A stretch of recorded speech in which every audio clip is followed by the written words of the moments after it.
Assalomu alaykum matematika ixlosmandlari. Bugun sizlar bilan uchburchak uchining koordinatalari berilganda uning yuzini qanday oson topish usulini o'rganamiz. Qani ketdik.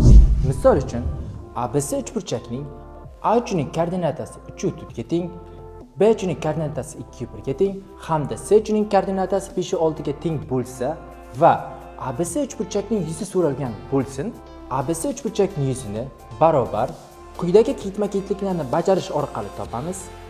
Demak, 1/2 ko'paygan ikkita parallel to'g'ri o'tkazamiz. Demak, birinchi satrga A3 dan boshlab x larni 3, 2 hamda 5 ni yozib olamiz.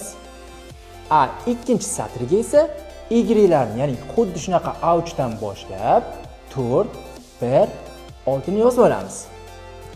Ana endi demak, strelkalarga e'tibor beradigan bo'lsak, 3 ni 1 ga ko'paytirib, qo'sh 2 ni 6 ga ko'paytirib, qo'sh, demak 5 bilan 4 yolg'iz o'zi qolib ketdi. Xo'p, qo'shamiz 5 ko'paygan 4 ni. Bu yig'indini hisoblaydigan bo'lsak, 35 ga teng. Ana endi ayiramiz.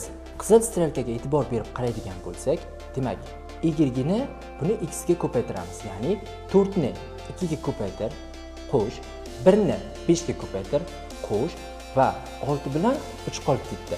6 ni 3 ga ko'paytirib, barcha yig'indini hisoblasak 31 ga teng.